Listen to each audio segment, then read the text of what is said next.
የኔታ ቃለ ጽድቅ ማለት እጅግ ብርቅዬ መምህራን ከሚባሉት ከጥንቶቹ መምህራን ብዙዎቹ መምህራን ዛሬ ላይ በህይወት የሉ።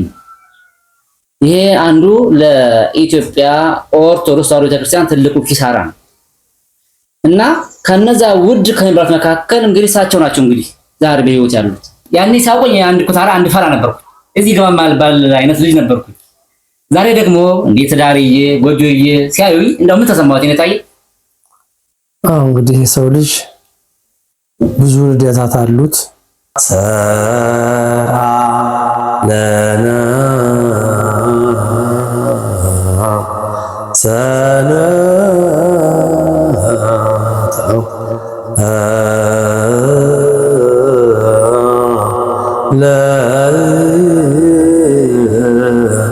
ለረፍተ ዚአ ሰራ ለነ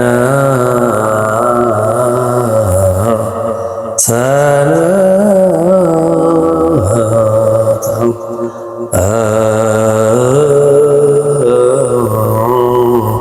ለረፍተ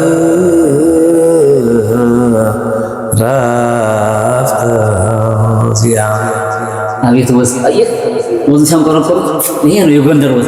በዚህ ያዘው ደግሞ ከብቸቦ ሰራ ለነ ሰንበተ ለረፍተ ዚአ ሰራ ለነ ሰንበተ ለረፍተ ዚአ ሰራ ለነ ሰንበተ ለረፍተ ዚአ ሰራ ለነ ሰንበተ ለረፍተ ዚአ። መልካም ደስ ይላል። አሁን ደግሞ ወምድርኒ ተገብር ፋሲካ የሚለውን በእስኪ በበዓታው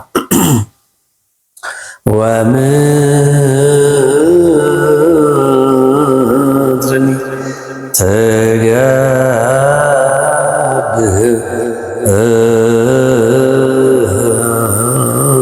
ፋሲካ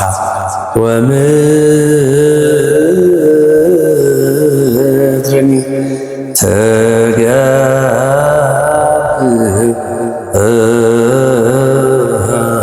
ፋሲካ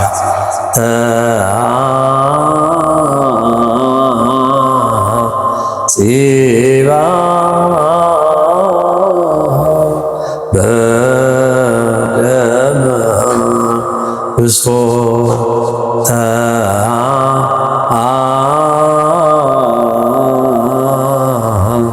ተአጽባ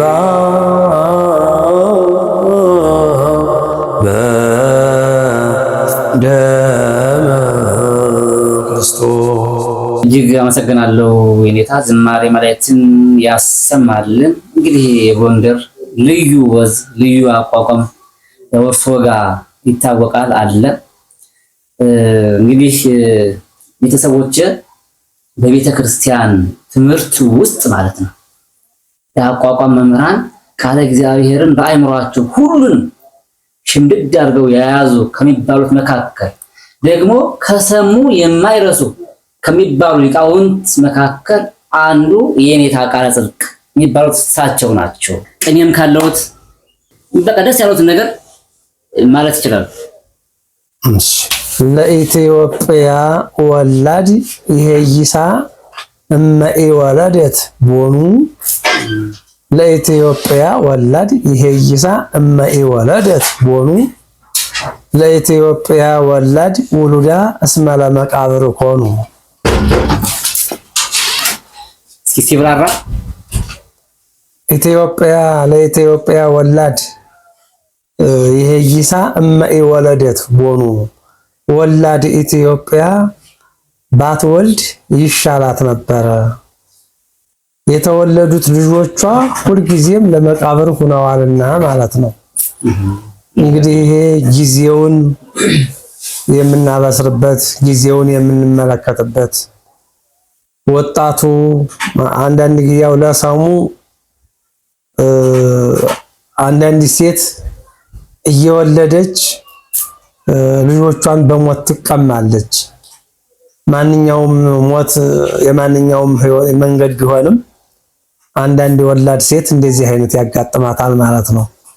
ደግሞ በሀገራችን ዛሬ ሁልጊዜም ነግቶም መሽቶም ወጣቱ ትውልዱ በሞት እየተስተናገደ መሆኑን ቅኔው ይህንን ለማብሰር ያው የጊዜውን ሁኔታ ለማብሰር ነው።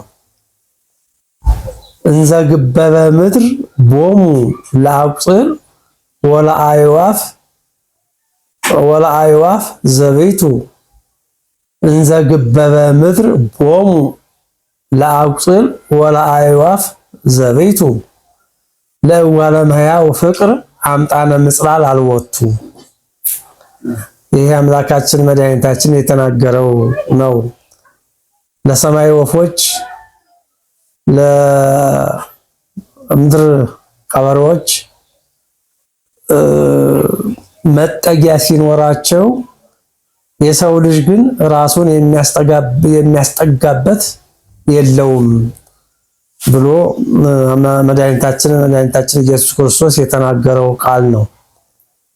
ለወርቁ ለሰሙ ዛሬ እንግዲህ ማንኛውም ፍጥረት ለእግዚአብሔር ሲገዛ ማንኛውም በእግዚአብሔር ዘንድ የተፈጠረው ሁሉ በእግዚአብሔር የታዘዘውን ትእዛዝ ሲያደርግ የሰው ልጅ ፍቅር የተባለ በሰው ልጅ ላይ ያው መጥፋቱን ነው የሚያበስረው።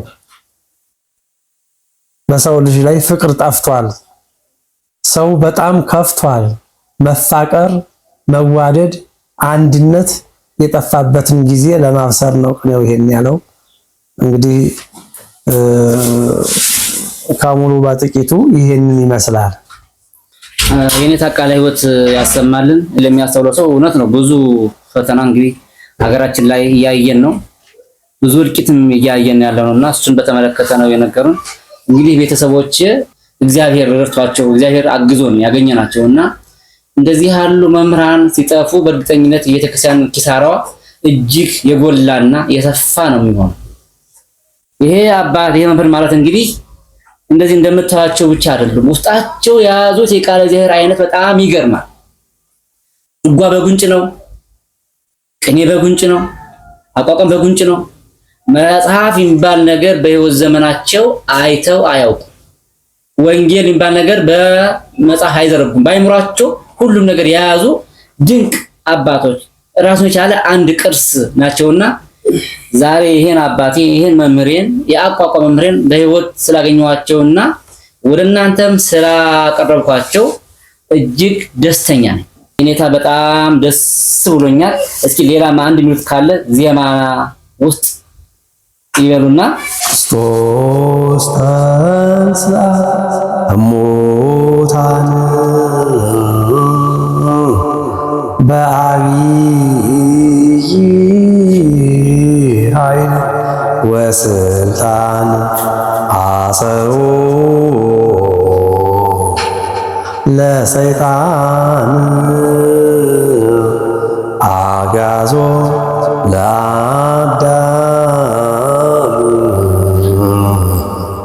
ሰላም እምይእዜሰ ይኩን ሰላም ሰላም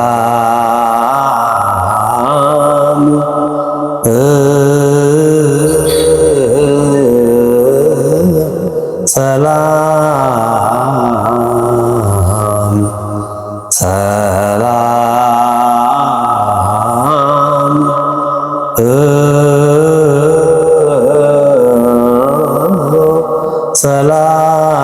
ሰላም እምይእዜሰ ይኩን ሰላም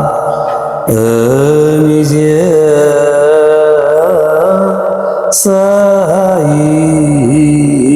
ይኩን ሰላም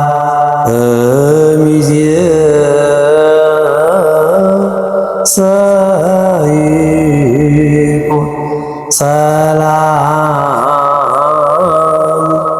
እምይእዜሰ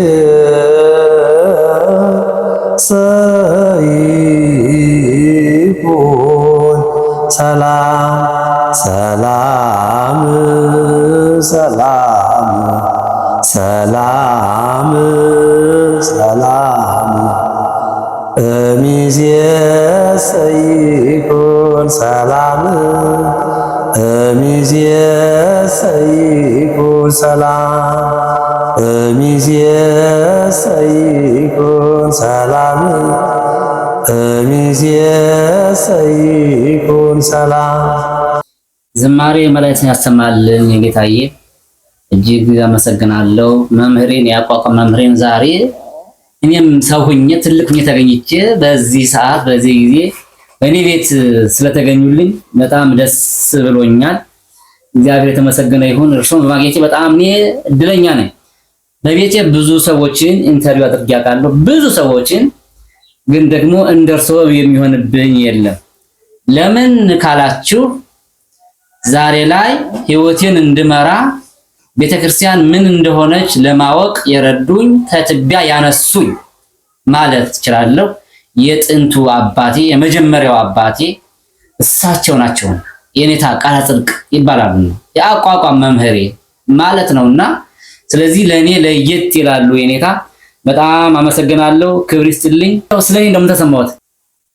አንድ ከእናቱ ማህፀን ሲወለድ፣ ሁለተኛ ደግሞ በ40 ቀኑ ሰማያዊ ዜግነት ከእግዚአብሔር ሲወለድ ሰማያዊ ዜግነት ሲያገኝ፣ ሶስተኛ ደግሞ አድጎ ተምሮ ተለውጦ በትዳር እንደዚሁ በአምላካዊ ቃል ትዳር ተወስኖ እንደዚሁ በአገልግሎት በቤተ ክርስቲያን አገልግሎት ተወልዶ ለዚህ መገኘት ማለት ይህ ታላቅ ታላቅ ታላቅ ነገር ነውና እንግዲህ በዛን ጊዜ ስትማር ልጅ ነበርክ። አሁን ከልጅነት ወጥተህ ወደ አዋቂነት ደርሰህ ወደ ምሁርነት ደርሰህ በትዳር እንግዲህ አምላካዊ ቃል ትዳርን ይዘህ ወልደህ በዚህ አይነት ራሱ ለኔ ማየቴ በጣም ለኔ ለራሴ ታላቅ ታላቅ ነገር ነውና በጣም ደስ ብሎኛል። እሺ አመሰግናለሁ ወይኔታዬ። እኔም ደስ ብሎኛል። እንዲሁ በቀላሉ የማይገኙ መምህራንን እንዲሁ ዛሬ እግዚአብሔር ረድቶኝ እግዚአብሔር አግዞኝ ስላገኘሁት በጣም የታደልኩትና የተባረኩት እኔ ነኝ። ይሄ እንግዲህ ትልቅ ቅርስ ነው ለብዙዎቻችን ማለት ነው። አብሶ ደግሞ በእርሶ ተምሮ ላለፉ በጣም ብዙ ያቋቋም መምህራን አሉ በየሀገሪቱ ማለት ነው። በውጭ ዓለም በሀገር ውስጥም በየአጥቢያው አሉና እንግዲህ ይሄን ሲያዩ ምን ደስታ እንደሚሰማቸው ያው እነሱ ያውቃሉ። ስለዚህ በጣም ደስ ብሎኛል። አመሰግናለሁ ኔታ። ክብር ይስጥልኝ። እሺ ኔታ።